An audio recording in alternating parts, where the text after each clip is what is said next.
Hi, everyone. This is Rich Berliner from Connected Real Estate Magazine. We're just going to give everyone another minute or two to sign in, and then we'll start the webinar with Art King, title of which is Don't Wait. So we'll just have one more minute, and I see people are loading in, and we will start.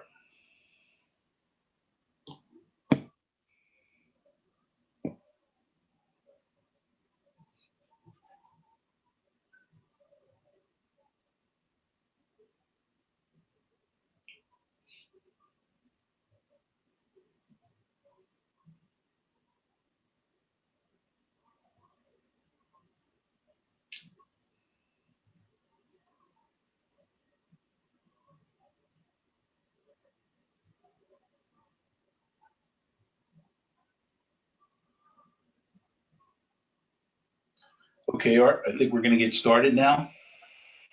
Okay. You want to go to the first slide? Welcome, everyone. I'm Rich Berliner. This is Art King with me today on our webinar called Don't Wait.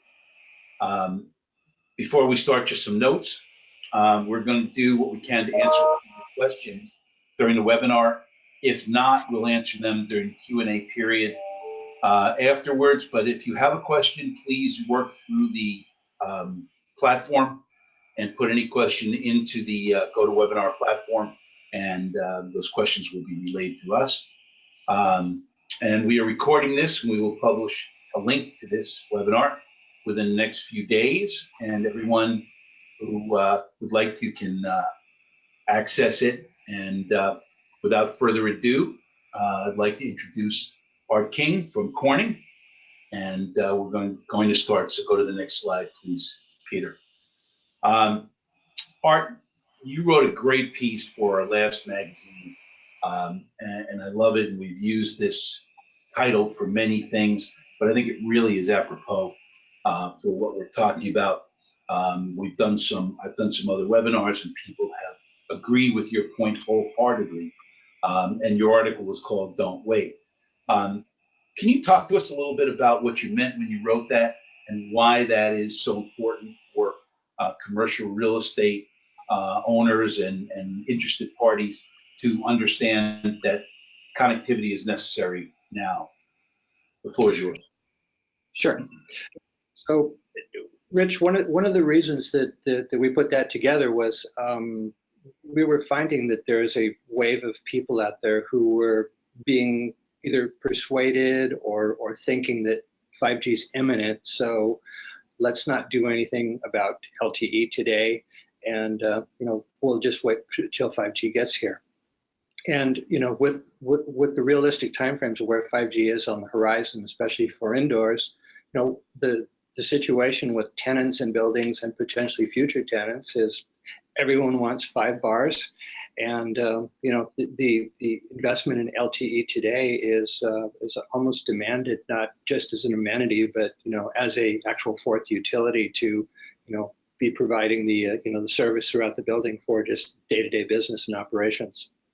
Right. So one of the points you touched on just now is that 5G or in building isn't really here.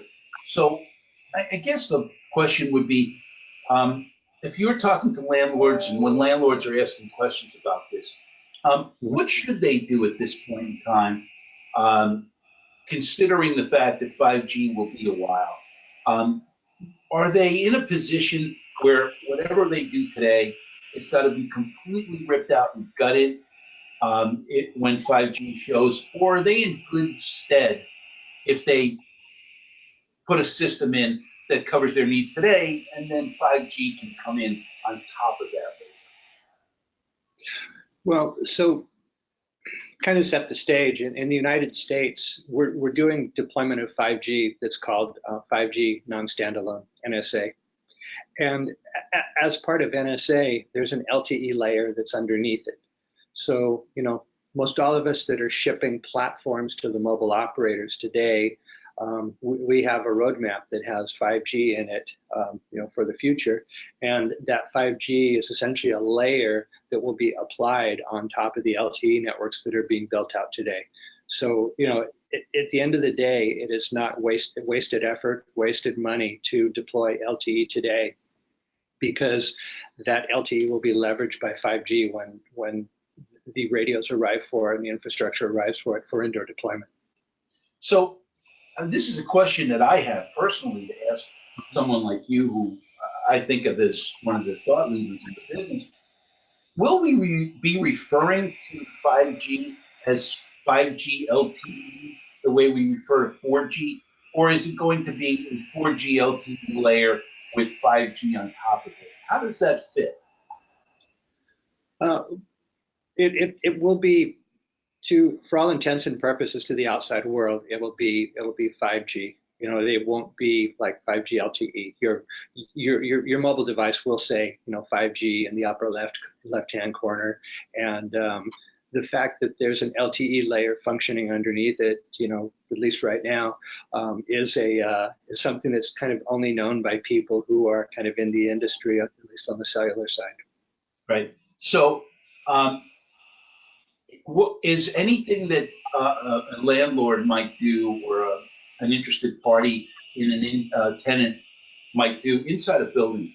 Is anything they might do on a 4G LTE system today, is that wasted in that when 5G arrives, 4G will go away? No, no, the 4G, the LTE will be providing signaling and control underneath the 5G radio signal, which will be carrying the network traffic for the people that are attached to it. So it's a combination of both signals together that form the 5G delivery vehicle to the mobile devices that are attached to it. Right. So, and to make my device work today, I need to put that in-building 4G layer in, 4G LTE layer in. 5G will come over the top of it, and I'm not wasting my money on 4G because that will remain. And so these systems will form an ecosystem. Am I correct? Yeah, yeah, and there's other things that are coming with 5G in the future that have the potential to provide integration with the building and a little bit more intelligence at the edge of the network. But primarily for the building owner right now, what you do will carry forward into the future. And what will change over time is the mobile devices. So as 5G is released in the infrastructure, mobile devices will also be released that contain the radio that can talk to the 5G radio signal in addition to the LTE Right. signal. So I heard a number recently, and you can confirm this if you would, and I may be wrong on this, but that there was something like 50,000 5G phones out there today. Anyone who's got a AT&T phone, it says 5GE on it. That's not truly a 5G phone at this point. Am I correct? Well, there's some places in the industry where where we've got a speed goal defined as 5G, and so that's what you're seeing there. So when you encounter an LAA network which uses unlicensed spectrum as boost bandwidth to get extremely high throughput, that's being used to provide a similar user experience as far as downlink speed, but it's from a 5G, from a true 5G perspective, it is not there yet from the perspective of actually having the 5G radio. In our newsletter last week, I got sort of a nastygram from someone who said that when we did a story about the new Apple phones, we focused on the fact that it didn't have 5G in it yet, but that it did have band 48 CBRS in it. And Right. there was some, and I think the person was right in talking to us about taking sort of the negative rather than the positive on that. So the changeover of phones that has to happen for people to actually have 5G has got a way to go. First of all, building the network, and then second of all, taking back all the old phones and giving people new phones that have 5G in it. So we've Right. got a bit of a, as we talked about, we've got a bit of a ramp time before we're going to have 5G coverage network-wise, and we're going to have everybody having a 5G phone. Am I on solid ground there? Yeah, you are. And in the enterprise world, and I guess even the consumer world, we tend to keep our devices, 24, 36 months now. And in looking at numbers from Gartner, the enterprise tech analyst firm, they say that turnover is about 2.7 to 3% per month of mobile devices in a particular enterprise. So it takes a while for you to have enough handset penetration to start using a new signal over time. And that's just one of the, realities of the situation with, a new band. The band has to appear not only in infrastructure, but also on the mobile devices. Yep. So in talking about this topic on a previous webinar we did, we had two gentlemen who I consider to be, you know, the most educated, the most thoughtful about in-building wireless. Nick Stello and Jim Whalen. Nick Stello's from Vornado, Jim Whalen from Boston Properties. And I asked this question of them, and I quoted you on this "don't wait" piece. And both of them came back emphatically. Look, I got tenants that want this now. I'm not waiting for anything. And so I think just to encapsulate the point, you obviously are out there talking to landlords, helping them to solve their problems. In a WeWork world where the new tenants that are coming forward in buildings, what is your advice to them about what they should do now, rather than taking the negative of don't wait for something? What should they be doing now? Well, when you think that LTE is going to have a fairly long life into the future here, and you know you know 5G will be installed in buildings as functions start happening in the buildings that demand 5G to be rolled out into the building, or there's refarming of some kind that will occur in the area where the operators actually drive a upgrade of radios on the spectrum. So you'll have those kind of two things that occur. Um, but for the perspective of the building owner, you've got retention of tenants, and you've got attracting new tenants. And lack of cellular signal can impact you, in both directions. It can cause people to leave. It can also cause people to not look into your building and sign up.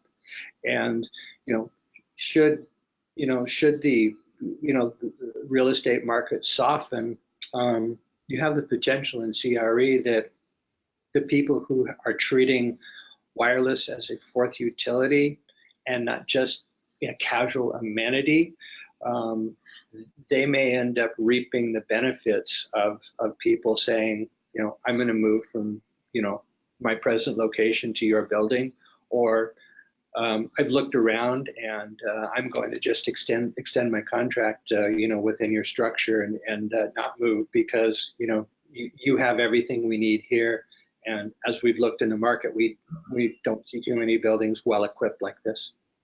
Yeah. So one of the things I talk about often in my role as a professional moderator, is the WeWork sort of changed the world in terms of amenities for companies moving into buildings, and what the expectation of um, tenants was.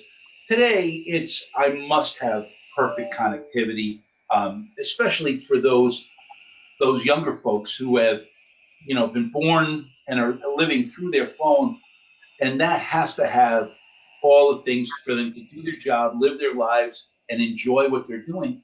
That phone has to work. So WeWork sort of changed things. Has that kind of tenant amenity thing, does that in your presentations and when you talk to landlords, how does that play? Do they realize how critically important it is to making that building attractive? I believe so. Yeah, yeah. You know, there's some people where in the in the scheme of things, as far as ranking the investment, whether it's something to be built into the building or whether it's a tenant improvement to be added on, you know, we've watched over the last few years, as you know, what a couple years ago when a firm in New York asked for a neg 95 signal level throughout their floors, that's about the minimum signal level you have to have for 5 bars of coverage.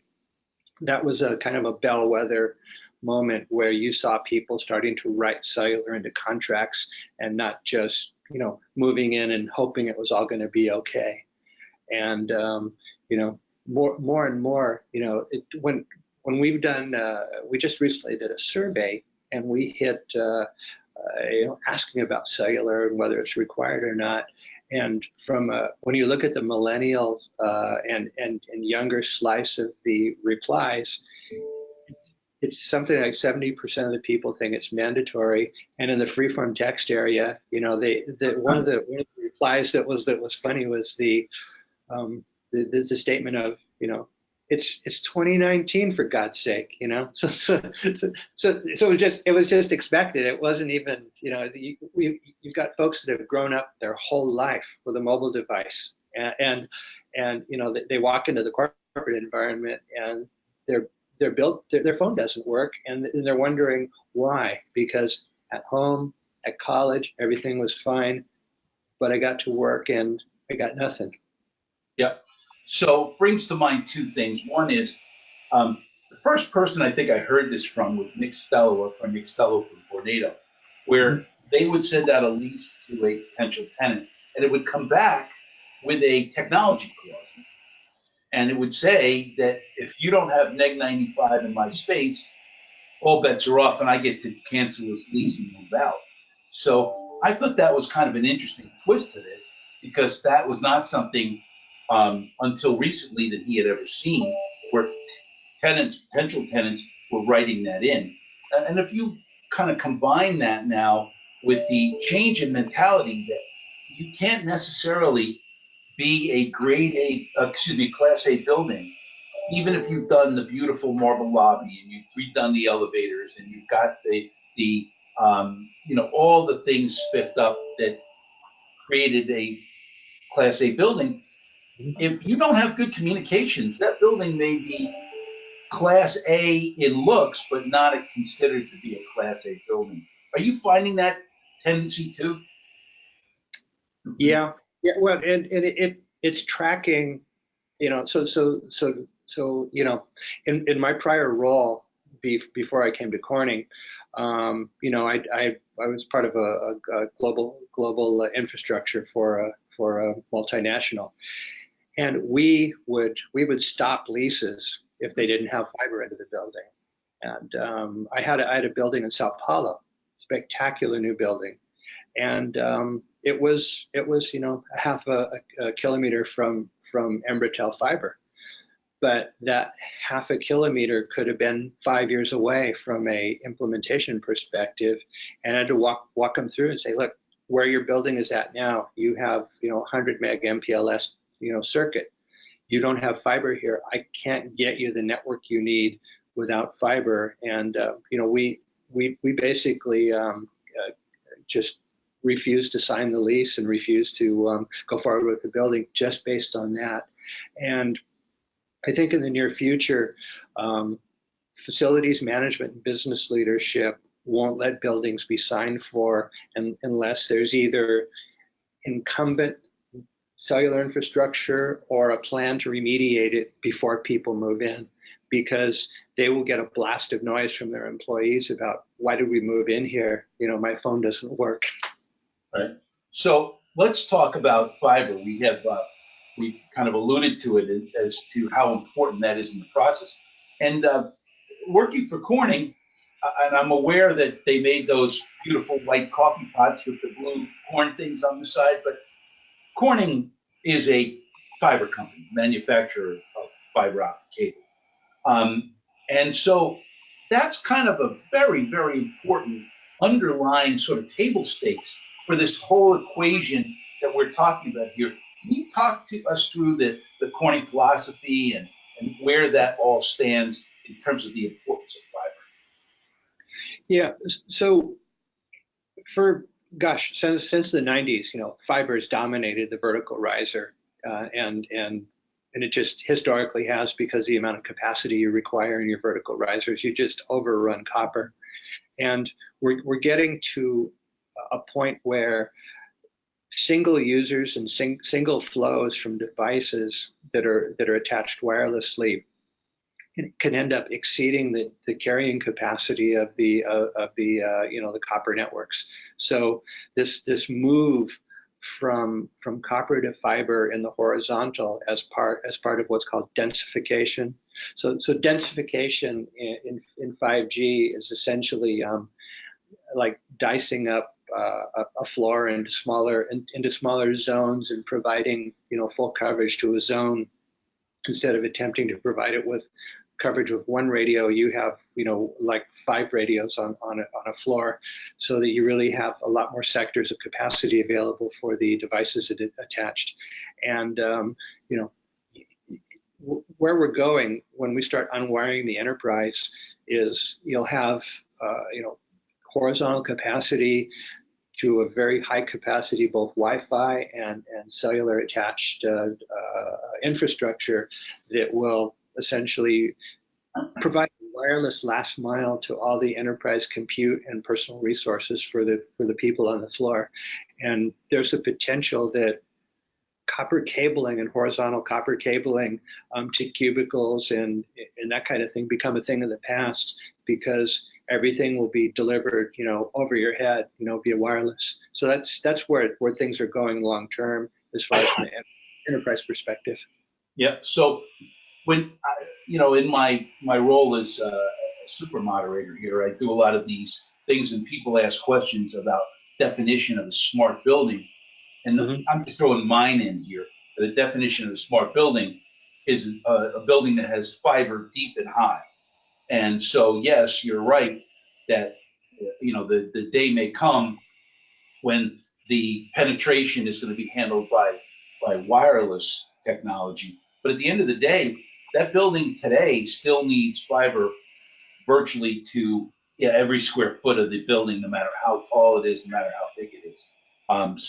I can remember back to the day when we built cell sites that we were putting a twisted pair in as backhaul for a cell site. Even, that was odd, but we had 2 twisted pair. But those days are so long gone that, the amount of fiber that is now necessary to bring to a cell site is enormous. Yep. So, Yeah. Corning obviously, is the premier manufacturer for that fiber optic cable for every use. So go ahead. I'm sorry, I didn't step on you. I was just going to say, when we do horizontal, in order to centralize power and not have to have an electrician do a lot of extra wiring around the floors, we use what's called composite fiber, which has copper pairs to deliver voltage to the edge, and then the optical path for the signal. So the signal's carried over optical, but you bring power also to the device, so that you don't have to have an electrician touch every location where you're dropping the end of the fiber at. Yep. So on to the next piece for our next magazine, which will be out within a few days. And your deferential remark about Monty Python in here, for those of us of age who remember Monty Python. And now for something completely different. You have done a tremendous job in sort of laying out the financial model for in-building as it stands today. Peter, can we go to that slide, please? I thought that it was worth bringing that up so people can see that here. So would you talk through the middle price building example that you wrote for the next piece, and why this matters? Sure. So what we had people who are looking at the cost of doing buildings as an absolute project cost and not putting in context of business terms.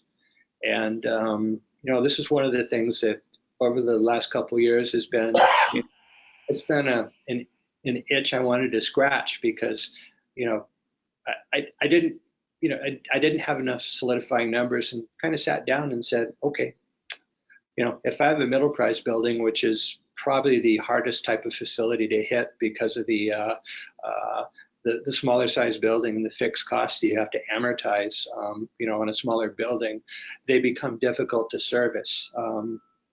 One of my pals who does design work says that for a typical DAS system, he tends to not want to quote buildings under, say, 400,000 square feet because he doesn't think he'll get any payback on the design work because it blows the customer's fuses at the cost per square foot. So yeah, we sat down and looked at a Class A space and looked at the cost of adding in, essentially a multi-carrier kind of amenity to it to, essentially deliver that fourth utility. And it was interesting at, a $1.10 per square foot on the implementation side, and if you take it down in your depreciation over say 5 years, that you end up at about 30 cents per square foot, and that's 30 cents in a real estate year square foot. So you're adding a modest 30 cents onto the cost of the square footage, and with the Class A space I used in the model, it was $21.99 a square foot. So you go to $22.29, and you're actually funding the cellular improvement in the building. And the other thing to point out here that's important is when you look at the rent that the building is tossing off at 100% occupancy, the 1 month of the lease actually it exceeds the raw cost of the cellular system you put into the building to improve it. So, if you retain that tenant in the building and they don't move out, you don't lose the rent. It pays for them in 1 month, and even more, you don't suffer months of emptiness while you're waiting to rent it again, or even say that you work at the speed of light, a gut and remodel in preparation for another tenant. Even if you can do that in 30 days and have them move in 30 days, your cost, your opportunity cost, your lost revenue just from having not being rented for that 1 month, again, it exceeds the cost of the system.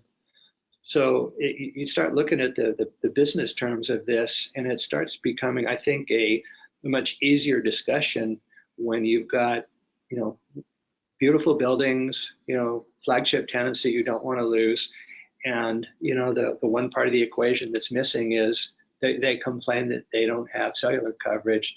It seems to me that this is a relatively, straightforward type of fix to be applied to a building. And if it pays back in less than a month, wow. So one of the things we haven't yet talked about, and this, by the way, your email address will be available at the end of this. It'll be on the slides, and people can reach out to you if they have questions about this. And one of the things we haven't talked about in terms of the cost of all this is something called CBRS, which launched its initial commercial deployments last week. CBRS is a really interesting adjunct to all of what we've been talking about here. Whereas 5G is a technology, CBRS is a block of frequency, as I understand it. Can you talk about the benefits of that and how landlords might start to look at that and figure that into their overall program? Sure. So CBRS is a spectrum allocation strategy. It was developed by the FCC to essentially deliver what's called shared spectrum. So in the Wi-Fi world, one of the great reasons behind Wi-Fi success is that you have 500 megahertz of spectrum that's used and reused over and over and over again all around the globe. And the idea to bring that kind of thing to LTE, so that you turn the model upside down, where right now, or at least prior to CBRS, you're a mobile operator, you spend $8 to $10 billion bidding for spectrum across the country, and then you build a giant network out to cover that spectrum and light everybody up. And CBRS allows people to light a geographic area with signal, essentially, either for their own use, or potentially for use by operators, and/or there's a possibility in the future that the operators will be coming in and delivering CBRS, to the structures themselves. So let's focus on the unlicensed piece of those things, where now as a landlord, I can own my own private LTE network in my space. For instance, in a hospital, I could put a private LTE network that the doctors and nurses and staff and administrators can all access. It might have capabilities of delivering calls on the outside, but basically it's an internal system. And I can run all my IoT and my smart building items, like building management systems, all on that. So that seems like it's a brave new world that presents presents situations that landlords have never had before. Is that realistic for us to start looking at that in their plan, what they're going to do in their buildings overall? Yeah, and Rich, the use case you bring up of healthcare is particularly interesting, because healthcare, especially larger facilities, they're suffering from the success of Wi-Fi, because you've got a lot of patients, watching their YouTube, Amazon, Netflix from their bed. Many of the employees have their mobile devices on Wi-Fi to give them some data service inside the building.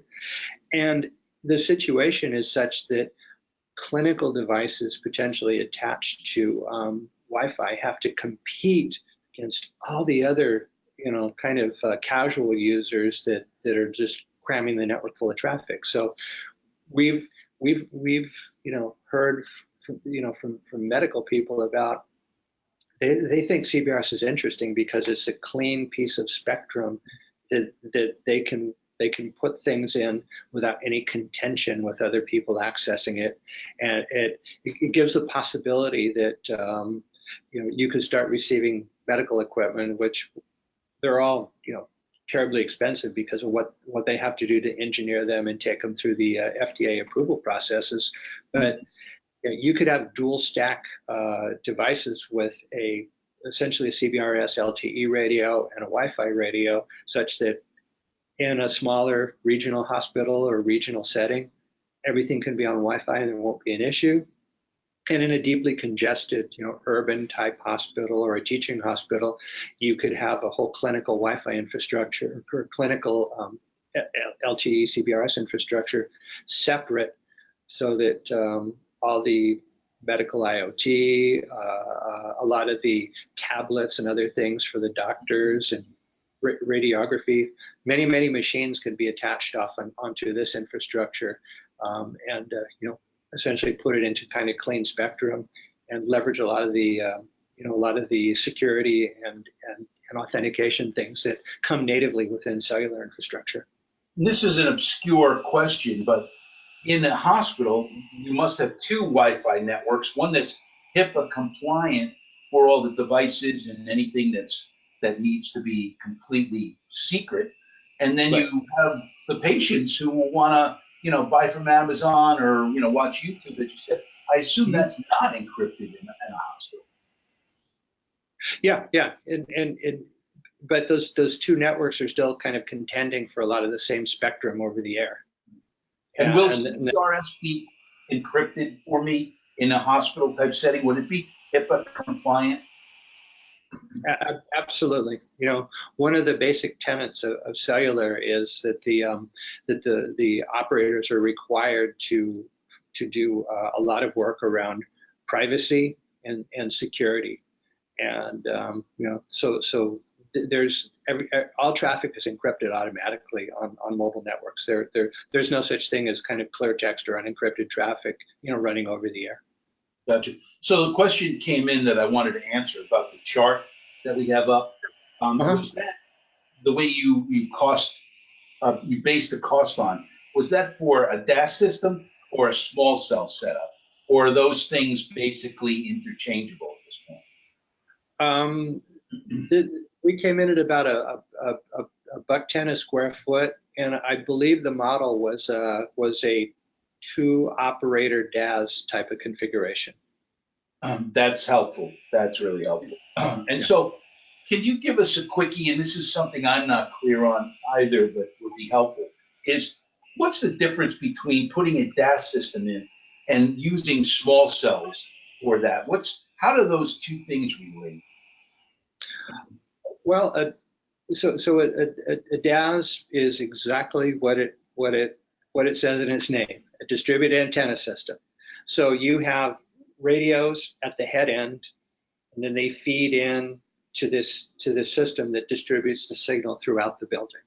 And a small cell system essentially has small cellular cells. Maybe they fit in the palm of your hand, and they radiate maybe say 12,000 square feet of coverage. So you have them installed out on the floors, similar to the way you have Wi-Fi access points installed in the ceiling around your office. So that doesn't mean that small cells can't be used in the head end to replace a radio and drive a DAS. So we have configurations where we have our DAS driven by our small cells, in a number of installations, because it's much more cost effective than buying a base station. Gotcha. So you, in your previous incarnation, you mentioned in your previous job that you were looking at large installations for a multinational. But where is this all going from the standpoint of landlords and the future of what communications inside spaces will look like? What is it from put your futurist hat on and tell us what you think that this looks like going forward, where rather than just slapping a couple of Wi-Fi boxes on the wall or doing a simple thing, how does this ecosystem look to you? Long term, the enterprise will end up, or the building owner will end up with kind of a responsibility for both Wi-Fi and LTE. In commercial real estate, it may be a little bit different because enterprises tend to bring in their own Wi-Fi, kind of part of their operational DNA to do their own thing on Wi-Fi. So maybe commercial real estate doesn't have to do Wi-Fi in a building where an enterprise would. But the enterprises themselves and the building owners are being hurt by not hurt. That's a bad word. Investments are being made to save electricity via energy efficiency. That means that the windows that are being put in these structures are there's a molecular coating of metal on the glass to keep energy in, keep you cool in the summer and keep the heat in the winter. And those molecular coatings, windows are not just for light. Windows are to get cellular into your building. So when you do an energy efficient building, you end up blocking cellular out from entering the building. So you end up having to provide signal from the inside out. And we did some walk tests on some buildings at a multinational, and the energy efficient building that we sampled and did the walk test in, 88% of the building had no signal because the glass and the construction techniques kept the signal out. So, and these problems, the mobile operators aren't financially equipped to pay for every building in town to be lit up with signal. So it starts to become the bring your own coverage that T-Mobile talks about. Years ago, I was sitting with a TMO RAN executive, and he said, you know, it's you know, they're doing energy efficient construction and they make it my problem, and it's not. And his point was, in what building does the water company delivering the the main to the building provide all the plumbing and the toilets? In what building does the electric company provide the Romex and the circuit breakers and wall outlets and switches and everything? So his point was, as we get more and more energy efficient and cellular, buildings become black holes when it comes to cellular, the responsibility of remediating the problem is going to be flipping to the building owner, especially for smaller buildings that don't have flagship status or tenant visibility to get the operators to service them. Right. So just 5 seconds. In the United States, the last time I looked at the Department of Energy building book, the DOE says that buildings from 50,000 to 500,000 square feet, there's 320,000 of those puppies in the U.S. So there's a huge amount of buildings that there needs to be an economical way to service them and take care of them. So we just passed the anniversary of 9/11, and we're now 19 years past that. 18 years past that, and public safety in buildings is still kind of a really fuzzy area. It's like that lollipop that falls on the ground. It comes up with a lot of stuff stuck to it, but it's fuzzy. It doesn't. The people don't really know what they need to do from a public safety standpoint. First of all, we love to throw around the number that 80% of all calls are initiated indoors. But if we need to make a call to 911 indoors and we don't have good cellular coverage, well, there's a break in the system right there. If when the firemen or the police come to that building, they don't know where the person called from, we got a problem there. And if when the firemen come and it's a serious issue, the building's on fire, and their radios don't work past a certain height in that building, we've got another set of problems. So can you talk about, from your view, the public safety piece of this? Because I look at this as part and parcel to what you're doing. So let's talk about public safety as a three-legged stool. So in the past, it's been land mobile radios and plenty of LMR coverage in the in stairwells and other places that aren't normally inhabited by the building occupants, and it hasn't been much beyond LMR, but you've got three things now functioning together in the public safety ecosystem. You've got land mobile radios, you've got the FirstNet LTE infrastructure for indoors, and that's broadband for first responders. And then you have location-based information and things that come off the cellular infrastructure so that the caller, their location is somehow reported.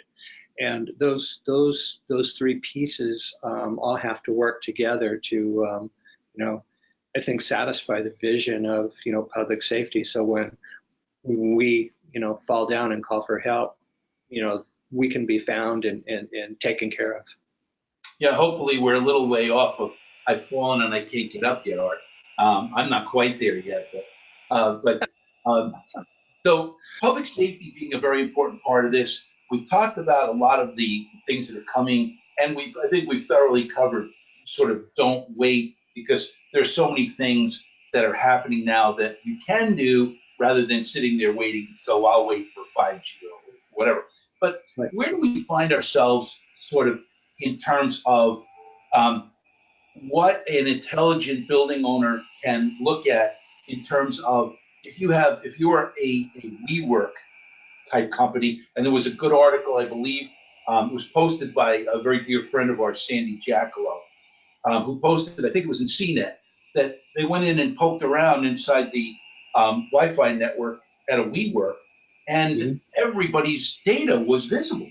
So where are we today in the cybersecurity realm, which I think of very much, you as a guru of? Where are we with the cybersecurity piece of that? And how do I keep my business safe given all these communications things interoperating?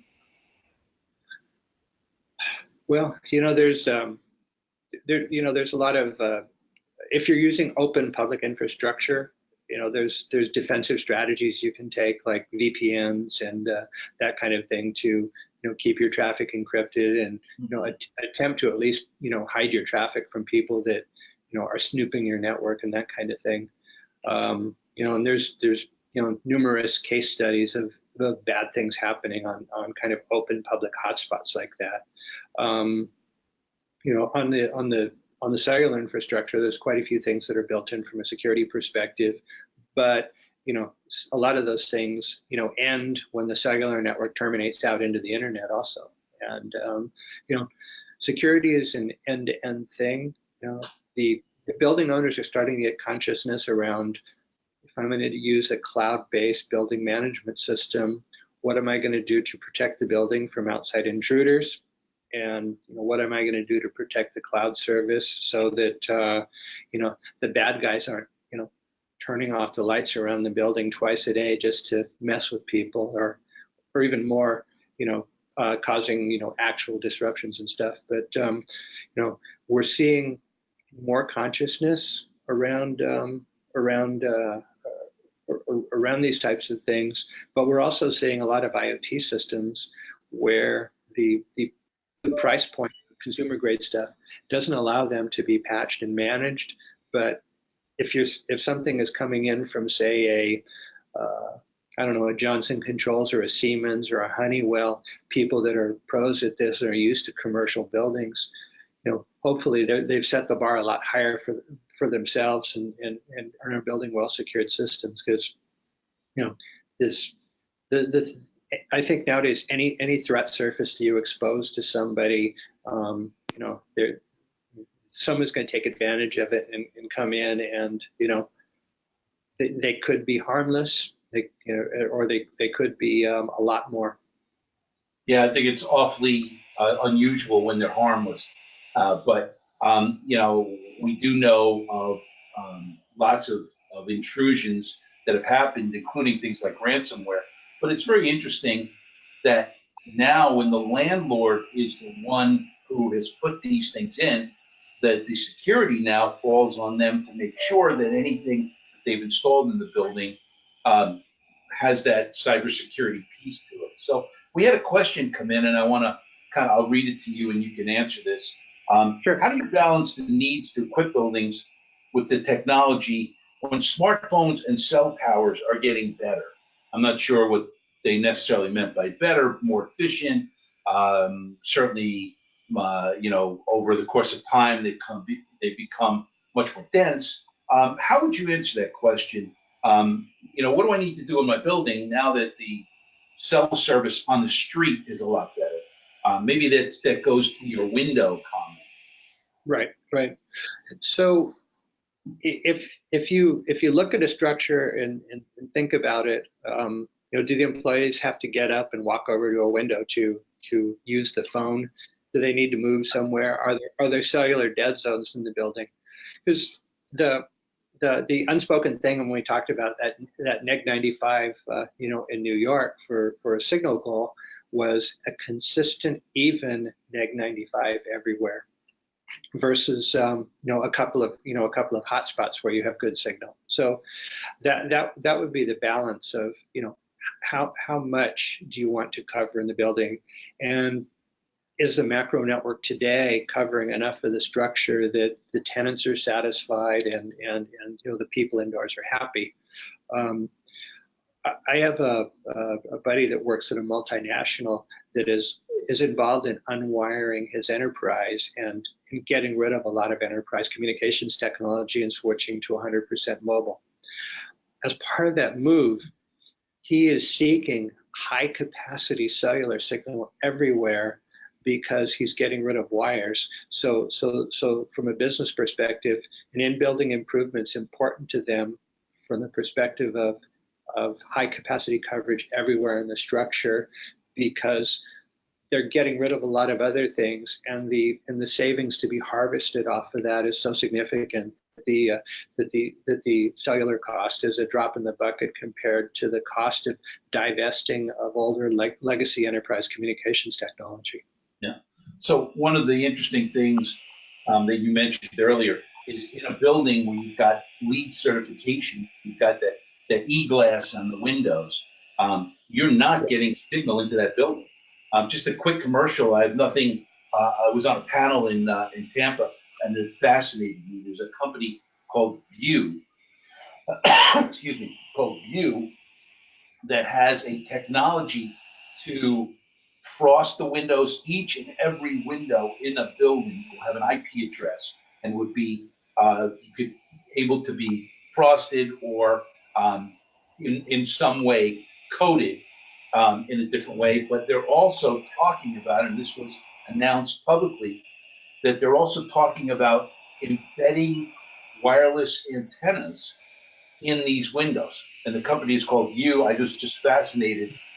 They've raised an enormous amount of money for this technology, and they are moving into many of the buildings, name buildings these days.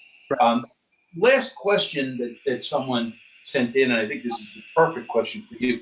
How can I decide or figure out which application is best for my building? CBRS, Wi-Fi, DAS, small cell. We have something called Wi-Fi 6. You might want to touch on that, sort of updated, faster Wi-Fi. How would you suggest a landlord who's got a question like this deal with it? So, in particular with Wi-Fi, we've seen landlords avoiding Wi-Fi for the explicit reason that they don't want to get into supporting the cellular last mile. So if phones aren't working in the building, you end up with a responsibility to actually take tech support calls from tenants in the building if you're advertising your Wi-Fi as a replacement for cellular. So the unknown support burden tends to cause people to kind of shy away from that.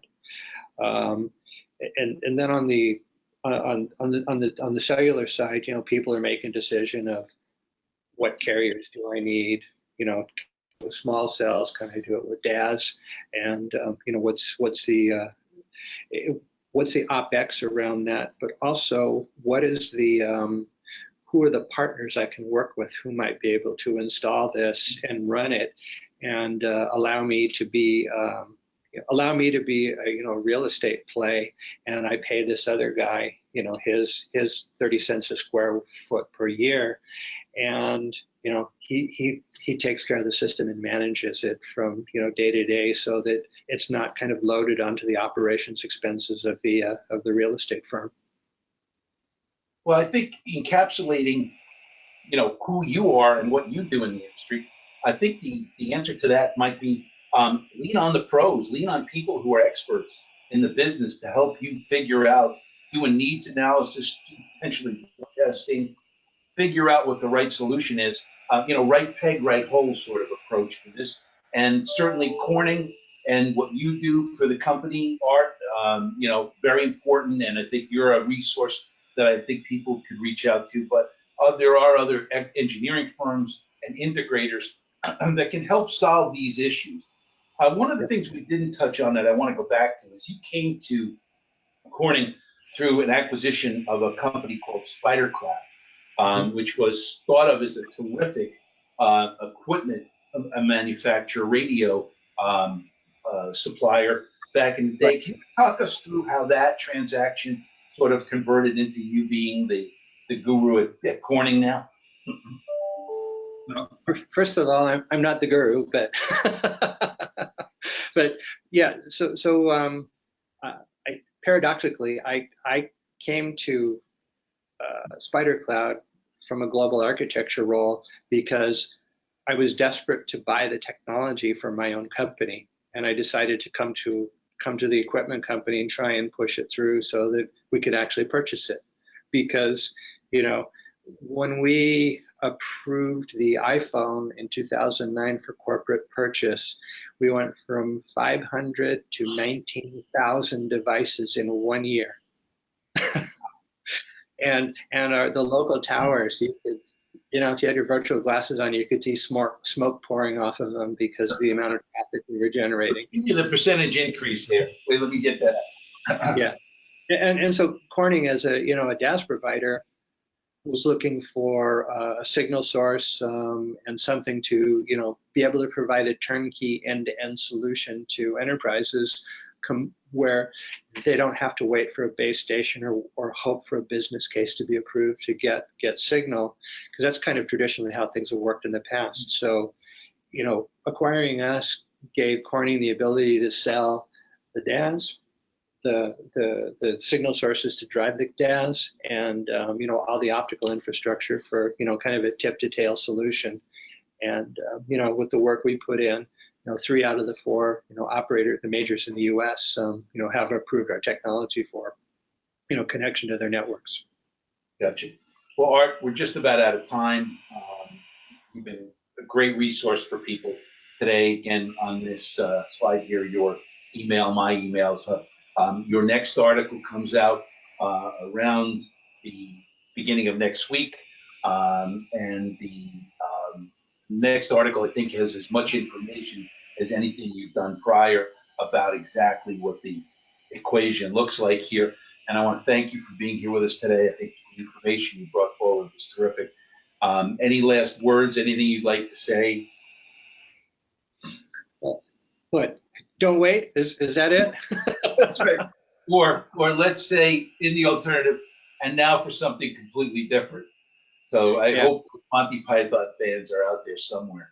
But again, thank you for being here. Thank you all for being on the webinar today. This will be available shortly for download, and we thank you for being with us. I'm Rich Berliner of Connected Real Estate Magazine. Look for our magazine in the next days. Thank you. Awesome. Thank you. All right, take care.